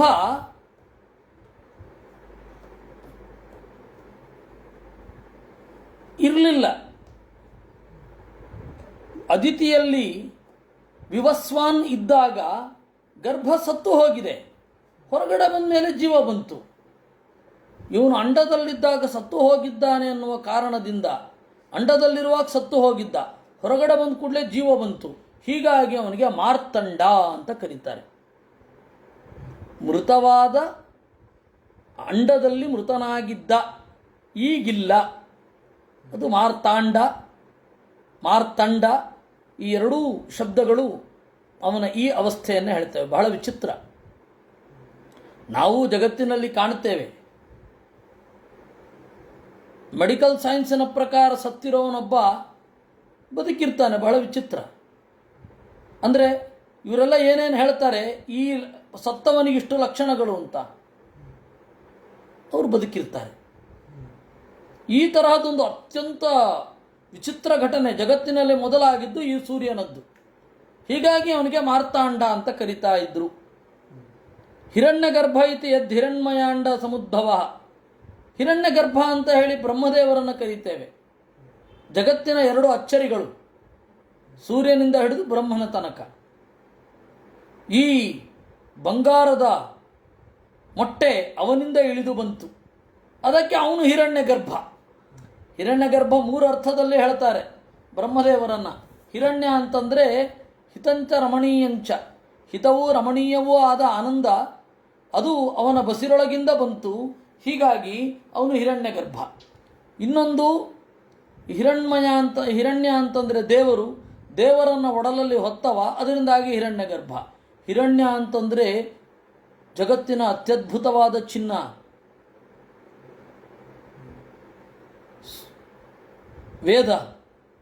ವೇದವನ್ನು ಒಡಲೊಳಗಡೆ ಹೊತ್ತವ, ಅದರಿಂದಾಗಿ ಹಿರಣ್ಯಗರ್ಭ ಅಂತ ಕರೀತಾರೆ. ಸೂರ್ಯೇಣ ಹಿ ವಿಭಜ್ಯಂತೆ ದಿಶಃಖಂ ದ್ಯೌರ್ಮಹೀ ತಥಾ ಸ್ವರ್ಗಾಪವರ್ಗ ನರಕ ರಸೌಕಾಂಸಿ ಚ ಸರ್ವಶಃ ದೇವತಿರ್ಯಂಗ್ ಮನುಷ್ಯಾಣಾಂ ಸರೀಸೃಂ ನಗವೀರುಧಾಂ ಸರ್ವಜೀವನಿಕಾಯಾನಾಂ ಸೂರ್ಯ ಆತ್ಮ ದೃಗೀರಿತಃ. ಸೂರ್ಯ ಅಂದರೆ ಜಗತ್ತಿನ ಕಣ್ಣು. ಯಾಕೆ? ಸೂರ್ಯನಿಂದ ಜಗತ್ತಿನ ವಿಭಾಗ ಆಗೋದು. ಇವತ್ತು ವಿಷ್ಣು ತತ್ವ ನಿರ್ಣಯದಲ್ಲಿಯೂ ಅದೇ ಬಂತು. ದಿಕ್ಕು ಇದ್ದೇ ಇರುತ್ತೆ. ದಿಕ್ಕು ಸೂರ್ಯನಿಗಿಂತ ಮೊದಲಿತ್ತು. ಆದರೆ ದಿಕ್ಕನ್ನು ಗುರುತಿಸಲಿ ಅಂತ ಹೇಳಿ ಸೂರ್ಯನನ್ನು ಕೀಲಕ ಸ್ಥಾನದಲ್ಲಿ ದೇವರು ನಿಲ್ಲಿಸಿದ. ಈ ಸೂರ್ಯನ ಉದಯ, ಸೂರ್ಯನ ಅಸ್ತಿತ್ವ ಹೀಗೇ ಇರಬೇಕು, ಸೂರ್ಯ ಅನಾದಿ ಕಾಲದಿಂದ ಪೂರ್ವ ದಿಕ್ಕಿನಲ್ಲೇ ಹುಟ್ಟಬೇಕು, ಯಾಕೆ ಅಂತ ಬ್ರಹ್ಮದೇವರು ಸಂಕಲ್ಪ ಮಾಡಿದ್ರು, ಇತ್ಯಾದಿಗಳೆಲ್ಲ ಶಾಂತಿ ಪರ್ವದಲ್ಲಿ ಒಂದು ಬರುತ್ತೆ. ಈ ಬೃಹದಾರಣ್ಯಕ ಉಪನಿಷತ್ತಿನಲ್ಲಿ ಮತ್ತು ಛಾಂದೋಗ್ಯ ಉಪನಿಷತ್ತಿನಲ್ಲಿ ಈ ದಕ್ಷಿಣಾಯನ ಮತ್ತು ಉತ್ತರಾಯಣದ ಬಗ್ಗೆ ಒಂದು ಚಿಂತನೆ ಬರುತ್ತೆ. ಅಯನ ಅಂದರೆ ದಾರಿ, ದಕ್ಷಿಣಾಯನ ಮತ್ತು ಉತ್ತರಾಯಣದ ದಾರಿ ಅಂತ ಏನಾಗಿ ಹೋಗಿದೆ. ಅಲ್ಲಿ ಉಪನಿಷತ್ತಿನಲ್ಲಿ ನೋಡಿದರೆ ಸೂರ್ಯ 4 ದಿಕ್ಕಿನಲ್ಲಿ ಹುಟ್ಟುತ್ತಾನೆ ಅನ್ನುವ ಹಾಗಿದೆ. ಎಲ್ಲರೂ ಹಾಗೆ ಅರ್ಥ ಬರೆಬಿಡೋದೆ. ಆಚಾರ್ಯರು ಇಲ್ಲ ಅದು ಅಯನ ಪರವಾಗಿದೆ. ಕಾರಣ ಏನು ಅಂದರೆ ಮಹಾಭಾರತದ ವಿರೋಧ ಬರುತ್ತೆ. ಶಾಂತಿ ಪರ್ವದಲ್ಲಿ ನಾವು ಮುಟ್ಟದೇ ಇರುವಂತಹ ಅನೇಕ ಸಂಗತಿಗಳಿದೆ. ಕೆಲವೊಬ್ಬರು ಬಹಳ ಬುದ್ಧಿವಂತರು ಅನುಶಾಸನ ಪರ್ವದಲ್ಲಿ ದಾನ ಧರ್ಮ ಪರ್ವ ಮಾತ್ರ ಮಾಡ್ತಾರೆ. ಎಲ್ಲನೂ ಮಾಡಬೇಕು. ಏಕೆಂದರೆ ಒಬ್ಬ ಜನ ಯಾಕೆ ಒಬ್ಬ ಅಧ್ಯಾತ್ಮವೇತ್ತರವನ್ನು ಪ್ರೀತಿಸ್ತಾರೆ? ಇಲ್ಲಿ ಕೇಳ್ತಾ ಇರುವವರೆಲ್ಲ ಒಂದು ರೀತಿ ನನ್ನನ್ನು ಹೆಚ್ಚು ಪ್ರೀತಿಸ್ತಾರೆ, ಅದನ್ನು ನಾನು ಕಂಡಿದ್ದೇನೆ. ಇವರೆಲ್ಲರ ಪ್ರೀತಿ ನನ್ನ ಮೇಲೆ ಯಾಕಿರುತ್ತೆ? ಒಬ್ಬ ಶಾಸ್ತ್ರ ಓದುವವನ ಮೇಲೆ ಯಾಕೆ ಪ್ರೀತಿ ಇರುತ್ತೆ? ಇವನು ವೇದವ್ಯಾಸರ ಆರಾಧಕ ಅಂತ ಪ್ರೀತಿ ಇರುತ್ತೆ. ನಾವು ವೇದವ್ಯಾಸರು ಹೇಳಿದ್ದನ್ನೆಲ್ಲ ತೆರೆದು ಕೊಡದೆ ಹೋದರೆ ಅದು ವಂಚನೆ ಆಗ್ತದೆ. ನಾವು ಏನು ಓದಿದ್ದೇವೆ ಅದನ್ನು ಕೊಡಬೇಕಲ್ವ? ಕೊಡಬೇಕಾದ್ರೆ ಮೊದಲು ಓದಿರಬೇಕಾಗುತ್ತೆ. ಅರ್ಥ ಆ ಪ್ರೀತಿಗೆ ನಾವೇನು ಕೊಟ್ಟೆವು? ಅದು ನಮ್ಮ ಏನೋ ಗುಣಗಳಿಂದ ಏನಲ್ಲ. ವೇದವ್ಯಾಸರ ಅಗಾಧವಾದ ಅವರು ಅರಿವನ್ನು ಕೊಟ್ಟಿದ್ದಾರೆ. ಇವನು ಲೋಟವನ್ನು ಪ್ರೀತಿಸಿದ ಹಾಗೆ ತಂಬಿಗೆಯಿಂದ ಲೋಟಕ್ಕೆ ಬಗ್ಗಿಸಿಕೊಂಡು ಕುಡಿತಾರೆ, ಲೋಟವನ್ನು ಜೋಪಾನ ಮಾಡ್ತಾರೆ. ಅದರ ಅರ್ಥ ಲೋಟವನ್ನು ಪ್ರೀತಿಸಿದ್ರು ಅಲ್ಲ, ನೀರಿನ ಮೇಲಿನ ಪ್ರೀತಿ ಅದು. ಆ ಲೋಟ ಹೊಟ್ಟೆ ಇರಬಾರ್ದು, ತೂತಿರಬಾರ್ದು. ಹೀಗಾಗಿ ವೇದವ್ಯಾಸರ ಏನಿದೆ ಅದನ್ನು ಕೊಡಬೇಕು. ಭೀಷ್ಮ ಪರ್ವ ಆಗಿರಬಹುದು, ಶಾಂತಿ ಪರ್ವ ಆಗಿರಬಹುದು, ವಿಶೇಷತಃ ಶಾಂತಿ ಪರ್ವ, ರಾಜಧರ್ಮ ಪರ್ವ, ಮೋಕ್ಷಧರ್ಮ ಪರ್ವ, ಅನುಶಾಸನ ಪರ್ವ, ಮೂರನ್ನು ಒಟ್ಟಂದದಲ್ಲಿ ಗ್ರಹಿಸಬೇಕು. ಉಳಿದ ಪರ್ವಗಳು ಹಾಗೇ ಇದೆ. ಆವಾಗ ನಮಗೆ ಸೂರ್ಯನ ಬಗೆಗೆ ಒಂದು ಚಿತ್ರಣ ಬರುತ್ತೆ. ಅಲ್ಲಿ ಸೂರ್ಯ ಯಾಕೆ ಪೂರ್ವ ದಿಕ್ಕಿನಲ್ಲೇ ಹುಟ್ಟುತ್ತಾನೆ, ಯಾಕೆ ಯಾವುದೋ ಒಂದು ಕಡೆ ಯಾವುದೋ ಒಂದು ಕಲ್ಪದಲ್ಲಿ ಸೂರ್ಯ ಪಶ್ಚಿಮ ದಿಕ್ಕಲ್ಲಿ ಹುಟ್ಟಲ್ವೇ, ಕಲ್ಪಭೇದ ಅಲ್ಲಿ ಯಾಕೆ ಅನ್ವಯ ಆಗುವಲ್ಲ, ಇತ್ಯಾದಿ ಪ್ರಶ್ನೆಗಳಿಗೆಲ್ಲ ಮೋಕ್ಷ ಧರ್ಮ ಪರ್ವದ ಆಧಾರದ ಹಿನ್ನೆಲೆಯಲ್ಲಿ ಆಚಾರ್ಯರು ಉತ್ತರ ಕೊಟ್ಟಿದ್ದಾರೆ ಉಪನಿಷತ್ ಭಾಷ್ಯದಲ್ಲಿ. ಅದನ್ನೆಲ್ಲ ನಾವು ನೋಡೋಣ, ಅದನ್ನೆಲ್ಲ ಸವಿಬೇಕು. ಅಲ್ಲಿ ಸೂರ್ಯ ಹೀಗೆ ಅಂತ ಹೇಳಿದ್ದಾರೆ, ಅದನ್ನು ತಲೆಯಲ್ಲಿಟ್ಕೊಂಡಿರಿ. ಈಗ ಇದನ್ನು ನೋಡಿ, ಸೂರ್ಯೇಣ ಹಿ ವಿಭಜ್ಯಂತೆ ದಿಶಃ ಖಂ ದ್ಯೌರ್ಮಹಿ ತಥ. ಅದಕ್ಕೆ ನೋಡಿ, ದಿಕ್ಕುಗಳಿಗೆ ಸೂರ್ಯನ ಜನನದ ಆಧಾರದ ಮೇಲೇನೆ ನಾಮ. ಪೂರ್ವ ಅಂದ್ರೇನು? ಮೊದಲು ಯಾಕೆ? ಬೆಳಕು ಇರುವುದರಿಂದ ಕಣ್ಣು ಅದು ಮೊದಲು ಕಣ್ಣನ್ನು ಸೆಳೆಯುತ್ತೆ, ಹೀಗಾಗಿ ಅದು ಪೂರ್ವ ಆದ ಮೇಲೆ ನಂತರ ಪಶ್ಚಿಮ ಅಂದರೆ ನಂತರ ಅಂತ. ಪಾಶ್ಚಾತ್ಯರು ಅಂದರೆ ನಂತರ ಬಂದವರು. ಪಾಶ್ಚಿಮಾತ್ಯರು ಪ್ರಯೋಗ ತಪ್ಪು. ಅದು ಪಾಶ್ಚಿಮಾತ್ಯರು ಅಂತ ಯಾರಾದರೂ ಪ್ರಯೋಗ ಮಾಡಿದರೆ ಪಾಪ ಮಹಾಭಾಷ್ಯವನ್ನು ಬಹಳ ಚೆನ್ನಾಗಿ ಓದಿದ್ದೇವೆ ಅಂತ ಹೇಳಿಕೊಳ್ಳುವವರು ಕೂಡ, NT ಶ್ರೀನಿವಾಸ ಅಯ್ಯಂಗಾರ್ ಹತ್ರ ಓದಿದವರು ಕೂಡ ಪಾಶ್ಚಿಮಾತ್ಯರು ಅಂತಲೇ ಪ್ರಯೋಗ ಮಾಡ್ತಾರೆ. ಬಹಳ ಕಷ್ಟ ಆಗತ್ತೆ ಅವ್ರು ಹಾಗೆ ಪ್ರಯೋಗ ಮಾಡಿದ್ರೆ. ಪಾಶ್ಚಾತ್ಯರು ಅಂತ ಅನ್ಬೇಕು, ನಂತರ ಕಣ್ಣಿಗೆ ಬೀಳುವವರು. ಪೌರಸ್ತ್ಯರು ಅನ್ಬೇಕು, ಪೌರ್ವಾತ್ಯರು ಅಂತ ಅನ್ನಬಾರದು. ಪೌರಸ್ತ್ಯರು ಅಂದರೆ ಪೂರ್ವ ದಿಕ್ಕಿನವರು. ಪೂರ್ವ ದಿಕ್ಕಿನವರು ಅಂದರೆ ಮೊದಲು ಕಣ್ಣಿಗೆ ಬೀಳುವವರು ಪೌರಸ್ತ್ಯರು, ನಮಗಿಂತ ಮೊದಲು ಮಾಡಿದವರು. ಇದು ಈಸ್ಟರ್ನ್ ಅನ್ನೋ ಅರ್ಥದಲ್ಲಿ ಬರಲ್ಲ, ವೆಸ್ಟರ್ನ್ ಅನ್ನೋ ಅರ್ಥದಲ್ಲಿ ಬರೋಲ್ಲ. ಆದರೆ ದಿಕ್ಕಿನ ಜೊತೆಗೆ ದಿಕ್ಕಿಗೆ ಆ ಹೆಸರು ಯಾಕೆ ಬಂತು? ಪೂರ್ವ. ಸೂರ್ಯ ಬರ್ತಾನೆ, ಆ ಬೆಳಕು ಕಣ್ಣನ್ನು ಸೆಳೆಯುತ್ತೆ, ಹೀಗಾಗಿ ಅದು ಪೂರ್ವ, ಮೊದಲ ದಿಕ್ಕು. ನಂತರದ ದಿಕ್ಕು ಪಶ್ಚಿಮ. ದಕ್ಷಿಣ ಅಂದ್ರೇನು? ಇನ ಅಂದರೆ ಸೂರ್ಯ ಯಾವ ದಿಕ್ಕಿನಲ್ಲಿ ನಿಂತರೆ ಸೂರ್ಯ ಬಲಭಾಗದಲ್ಲಿ ಬರ್ತಾನೋ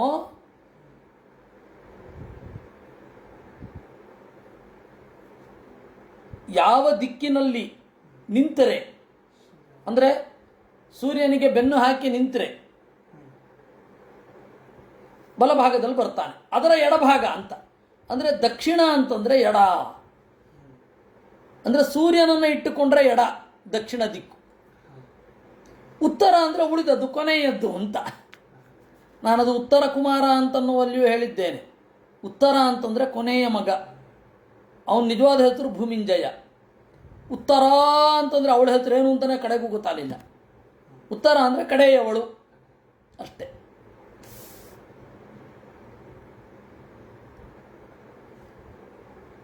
ಅದರಿಂದಾಗಿ ಭಾಗವತ ಹೇಳಿದ್ದು ಸೂರ್ಯೇಣ ಹಿ ವಿಭಜ್ಯಂತೆ ದಿಶಃ. ಖಂ ಆಗಸ ಗೊತ್ತಾಗೋದೇ ಸೂರ್ಯನಿಂದ. ದ್ಯೌಹು ಸೂರ್ಯನನ್ನು ಇಟ್ಟುಕೊಂಡೇ ಬೇರೆ ಲೋಕಗಳನ್ನೆಲ್ಲ ಚಿಂತಿಸೋದು. ಮಹೀ ಭೂಮಿ ಸ್ವರ್ಗಾಪವರ್ಗ ನರಕ ರಸೌಕಾಂಕ್ಷಿತ ಸರ್ವಶಃ. ಸೂರ್ಯನನ್ನು ಇಟ್ಟುಕೊಂಡೇ ಸ್ವರ್ಗ, ಇದು ನರಕ, ಇದು ರಸಾತಳ ಅಂತೆಲ್ಲ ವಿಭಾಗ ಮಾಡೋದು. ಆಚೆ ಈಚೆ ಮೇಲೆ ಕೆಳಗೆ ಸೂರ್ಯ ಇರಲೇಬೇಕು.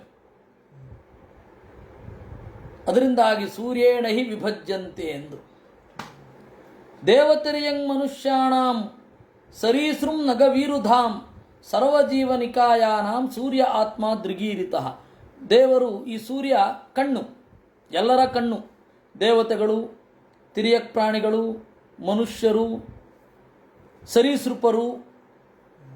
ಸರೀಸೃಪ ಅಂತಂದರೆ ಹರಿಯುವಂತಹ ಪ್ರಾಣಿಗಳು. ನಗ ಅಂತಂದರೆ ಮರ, ವೀರುತ್ತಂದರೆ ಬಳ್ಳಿ.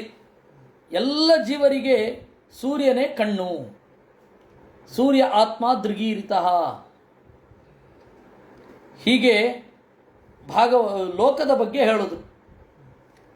ಅಲೋಕದ ಬಗ್ಗೆ ಮುಂದೆ ಹೇಳುತ್ತಾರೆ.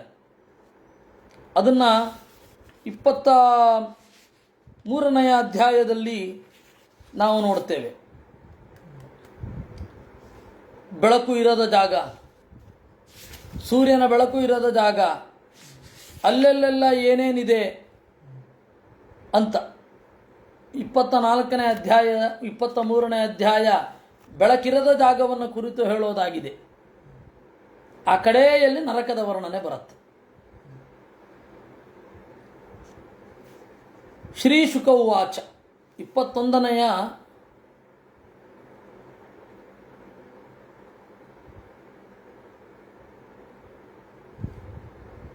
ಅಧ್ಯಾಯ ಈಗ ಶುರು ಆಗುತ್ತೆ. 21ನೇ ಅಧ್ಯಾಯಕ್ಕಿಂತ ಮುಂಚೆ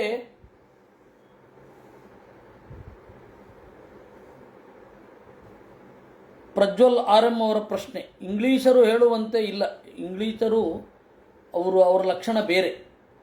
ಇದು ನಕ್ಷತ್ರ, ಇದು ಗ್ರಹ ಅಂತ ಹೇಳಲಿಕ್ಕೆ ಅವ್ರದ್ದೇ ಆದ ಕಾರಣಗಳಿದೆ. ಆದರೆ ಪ್ರಾಚೀನ ಭಾರತದಲ್ಲಿ ಹಾಗೆ ಇಲ್ಲ. ದೇವತೆಯ ಒಳಗಡೆ ಇರುವ ದೇವತಾ ದೃಷ್ಟಿಯಿಂದ ಅವರು ಹೇಳಿದ್ದು, ಇವ್ರಿಗದಿಲ್ಲ.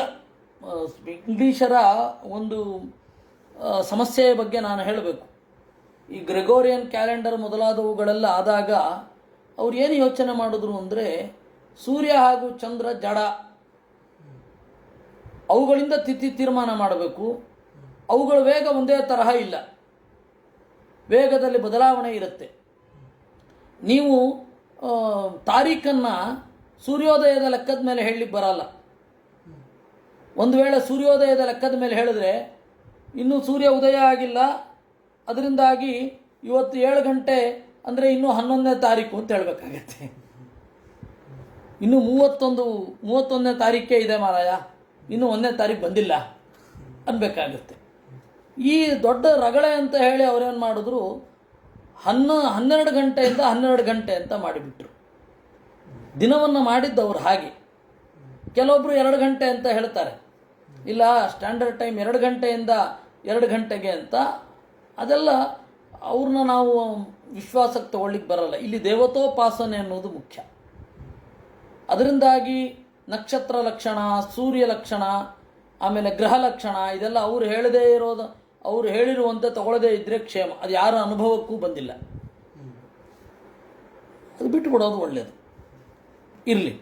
ಏತಾವಾನೇವ ಭೂವಲಯಸ್ಯ ಸನ್ನಿವೇಶಃ ಪ್ರಮಾಣಲಕ್ಷಣತೋ ವ್ಯಾಖ್ಯಾತಃ.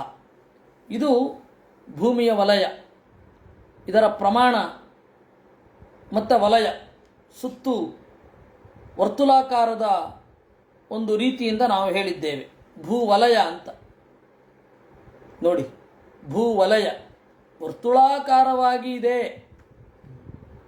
ಭೂಗೋಳ ಅನ್ನೋದೇ, ಯಾರೋ ಭೂಮಿ ಅಂತನ್ನೋದು ಗೋಳಾಕಾರವಾಗಿ ಇದೆ ಅಂತ ಹೇಳಲಿಲ್ಲ ಅಂತ ಹೇಳ್ತಾರೆ.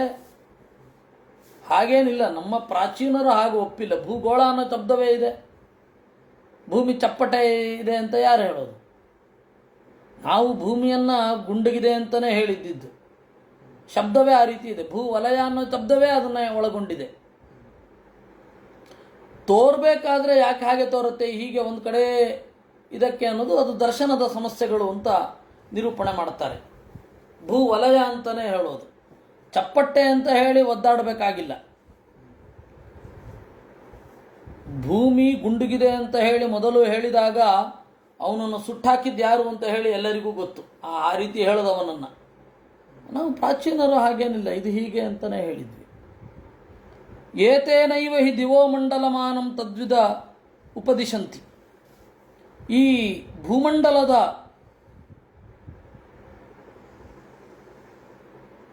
ರೀತಿಯಲ್ಲಿಯೇ ದಿವೋಮಂಡಲಮಾನ ಅಂದರೆ ಮಂಡಲವೇ ದುಂಡುಗೆ ಇದೆ.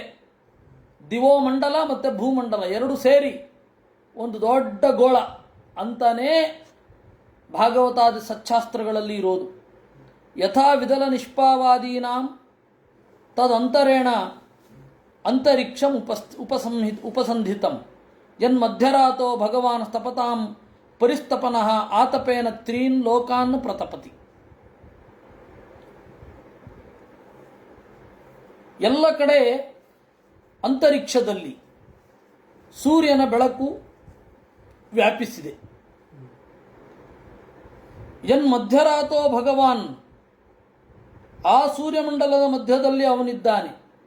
ತನ್ನ ಬಿಸಿಲಿನಿಂದ ಇಡೀ ಪ್ರಪಂಚವನ್ನು ಬೆಚ್ಚಗೆ ಇಡ್ತಾನೆ. ಅವಭಾಸಯತಿ ಆತ್ಮಭಾಸ. ಆ ಸೂರ್ಯನ ಒಳಗಡೆ ಇರುವ ಬೆಳಕು ಯಾರದು? ಆತ್ಮಭಾಸ, ದೇವರ ಬೆಳಕು. ಉಪನಿಷತ್ತಿನಲ್ಲಿ ಒಂದು ಸ್ವಾರಸ್ಯಕರವಾದ ನೋಟ್ ಬರುತ್ತೆ. ಸೂರ್ಯನನ್ನು ಕುರಿತಾಗಿ ಉಪಾಸನೆ ಮಾಡುವಾಗ ಪರಮಾತ್ಮನ ಬೆಳಕು ಎಷ್ಟು ಮುಖ್ಯ ಅಲ್ಲಿ ಅಂತ ಹೇಳಬೇಕಾದ್ರೆ, ಅಸ್ತಮಿತ ಆದಿತ್ಯೆ ಕಿಂ ಜ್ಯೋತಿರಯಂ ಪುರುಷಃ, ಅಸ್ತಮತ ಆದಿತ್ಯೆ ಚಂದ್ರಮಾ ಜ್ಯೋತಿ, ಸೂರ್ಯ ಮುಳುಗಿದ ಮೇಲೆ ಚಂದ್ರ. ಅಸ್ತಮಿತ ಆದಿತ್ಯೆ ಅಸ್ತಮಿತೆ ಚಂದ್ರಮಸಿ ಕಿಂ ಜ್ಯೋತಿರೇವಾಯಂ ಪುರುಷ ಇತಿ. ಸೂರ್ಯ ಚಂದ್ರ ಇಬ್ಬರು ತಮ್ಮ ಬೆಳಕನ್ನು ಭೂಮಿಯ ಮೇಲೆ ಬೀರದ ಮೇಲೆ ಬೆಳಕು ಬೀರುವವರು ಯಾರು? ಅಗ್ನಿಜ್ಯೋತಿರೇವಾಯಂ ಪುರುಷ ಇತಿ. ಹೌದಾ? ಈ ಮೂರೂ ಇಲ್ಲದ ಅಂಶ ಬರೋದೇ ಇಲ್ವಾ? ಅಸ್ತಮಿತ ಆದಿತ್ಯೆ ಅಸ್ತಮಿತೆ ಚಂದ್ರಮಸಿ ಅಸ್ತಮಿತೆ ಅಗ್ನೌ ಕಿಂ ಜ್ಯೋತಿರೇವಾಯಂ ಪುರುಷ ಇತಿ, ಆತ್ಮಜ್ಯೋತಿರೇವಾಯಂ ಪುರುಷ ಇತಿ ಅಂತ ಹೇಳ್ತಾರೆ. ಅಲ್ಲಿ ಒಂದು 2-3 ಮಜಲಿನ ಅರ್ಥ ಇದೆ, ಬಿಡಿ, ಅದೀಗ ಬೇಡ, ಉಪನಿಷತ್ ಅಲ್ವಲ್ಲ ಇದು. ಇಲ್ಲಿ ಇರೋದು ಆತ್ಮಜ್ಯೋತಿ ಅನ್ನೋದಕ್ಕೆ ದೇವರೇ ಬೆಳಕು. ದೇವರ ಬೆಳಕಿನಿಂದ ಸೂರ್ಯ ಅವಭಾಸಯತಿ, ಎಲ್ಲವನ್ನು ಲೋಕವನ್ನಾಗಿ ಮಾಡ್ತಾನೆ, ಕಣ್ಣಿಗೆ ಕಾಣುವುದನ್ನಾಗಿ ಮಾಡ್ತಾನೆ. ಲೋಕದರ್ಶನೆ ಅಂತಲ್ವೇ ಧಾತು. ಏಷ ಉದಗಯನ ದಕ್ಷಿಣಾಯನ ವೈಶುವ ಸಂಜ್ಞಾಭಿ ದೀರ್ಘ ಹ್ರಸ್ವ ಸಮಾನಾಭಿ ಗತಿಭಿ ಆರೋಹಣ ಅವರೋಹಣ ಸಮಸ್ಥಾನೇಚು ಯಥಾಸವನಂ ಅಭಿಪದ್ಯಮಾನಃ ಮಕರಾದಿಷು ರಾಶಿಷು ಅಹೋರಾತ್ರಾಣಿ ದೀರ್ಘ ಹ್ರಸ್ವ ಸಮಾನಾನಿ ವಿಧತ್ತೆ. ಇವನ ಬೆಳಕಿನ ದಾರಿ ಉದಗಯನ, ಉತ್ತರಾಯಣ, ಉತ್ತರದ ದಾರಿಯ ಮೂಲಕ ಇವನ ಬೆಳಕು ಸಂಚಾರ ಮಾಡುತ್ತೆ. ದಕ್ಷಿಣದ ದಾರಿಯ ಮೂಲಕ ಹೋಗುತ್ತೆ, ಅದನ್ನು ದಕ್ಷಿಣಾಯನ ಅಂತ ಕರೀತಾರೆ. ಸೂರ್ಯನ ಬೆಳಕು ಸಂಚಾರ ಮಾಡುವ ಜಾಗ ದಕ್ಷಿಣದ ದಾರಿ ಆದರೆ ಅದು ದಕ್ಷಿಣಾಯನ ಆ ಕಾಲ ಇಡೀ. ಯಾಕೆಂದರೆ ಸೂರ್ಯನಿಗೆ ಅಸ್ತಮಾನ ಇಲ್ಲ, ಕಾಣುತ್ತಾಗಷ್ಟೆ. ಅದನ್ನು ಉಪನಿಷತ್ ಭಾಷ್ಯಾದಿಗಳಲ್ಲಿ ಆಚಾರ್ಯರು ಚೆನ್ನಾಗಿ ಪ್ರತಿಪಾದನೆ ಮಾಡಿದ್ದಾರೆ. ಅವನ 3 ತರಹದ ದಾರಿ, ಅವನ ಗತಿಯನ್ನು, ಅವನ ಬೆಳಕಿನ ಸಂಚಾರವನ್ನು 3 ರೀತಿಯಾಗಿ ಹೇಳ್ತಾರೆ. ಉದಗಯನ ಅಂದರೆ ಉತ್ತರಾಯಣ, ದಕ್ಷಿಣಾಯನ ವಿಷುವದ್ರೇಖೆ. ವಿಷುವದ್ರೇಖೆಯಲ್ಲಿ ಸೂರ್ಯ ಎಲ್ಲಿದ್ದಾನೆ ಅಂತ ನೋಡ್ತಾರೆ. ಇದು ದೀರ್ಘ ಹ್ರಸ್ವ ಸಮಾನ ಅಂತ ಈ ಗತಿಗೆ. ಉತ್ತರಾಯಣದಲ್ಲಿ ಹಗಲು ದೀರ್ಘ ಅನ್ನಲ್ವೇ, ದಕ್ಷಿಣಾಯನದಲ್ಲಿ ಇರುಳು ದೀರ್ಘ ಅನ್ನಲ್ವೇ, ಆದರೆ ವಿಷುವದ್ರೇಖೆಯಲ್ಲಿ ಸಮಾನವಾದ ಗತಿ. ಇದು ಸೂರ್ಯನ ಬೆಳಕಿನ ಮೇಲುಗಡೆ ಇರುವ ಹೋಲ್ಡ್, ಬೆಳಕನ್ನು ಬೀರಿದ ಮೇಲೆ ಈ ಕಾಲವನ್ನು ಈ ರೀತಿ ನಾವು ಚಿಂತನೆ ಮಾಡುವ ಹಾಗೆ ಮಾಡ್ತಾನೆ. ಇದು ಸೂರ್ಯನ ಬೆಳಕಿನ ಸಂಚಾರ. ಯಾವಾಗ ಮೇಷ ತುಲಾದಲ್ಲಿ ಸೂರ್ಯ ಇರ್ತಾನೋ ಆವಾಗ ಅಹೋರಾತ್ರಾಣಿ ಸಮಾನಾನಿ ಭವಂತಿ ಅಂತ ಈ ತರಹದ ಸಂಗತಿಗಳನ್ನೆಲ್ಲ ಮುಂದೆ ಹೇಳ್ತಾರೆ. ರಾಶಿಗಳಲ್ಲಿ ಸೂರ್ಯನ ಪ್ರಭಾವ ಹೇಗಿರುತ್ತೆ ಅನ್ನೋದು ಇನ್ನೂ ಬೇರೆ ಬೇರೆ ಸಂಗತಿಗಳನ್ನೆಲ್ಲ ಹೇಳ್ತಾರೆ. ವರ್ಷ ಹೇಗಾಗತ್ತೆ ಇತ್ಯಾದಿಗಳನ್ನು ಹೇಳ್ತಾರೆ. ಅದನ್ನು ನಾವು ನಾಳೆ ನೋಡೋಣ. ಅದು ಸೂರ್ಯನ ಬೆಳಕಿನ ಸಂಚಾರ ಹೇಗೆ, ಎಷ್ಟು ವೇಗ ಆಗುತ್ತೆ ಬೆಳಕಿನ ಸಂಚಾರ, ಕಿರಣದ ಸಂಚಾರ, ಅದನ್ನೆಲ್ಲ ನಾಳೆ ನೋಡೋಣ ಅಂತ ಹೇಳ್ತಾ ಇವತ್ತಿನ ಚಿಂತನೆಯನ್ನು ದೇವರಲ್ಲಿ ಅರ್ಪಿಸೋಣ. ಕೃಷ್ಣಾರ್ಪಣಮಸ್ತು. ಅನೇನ ಭಾವಿಯತ್ ಪುಣ್ಯಂ ತದಾಪ್ನೋತು ಪಿತಾ ಮಮ.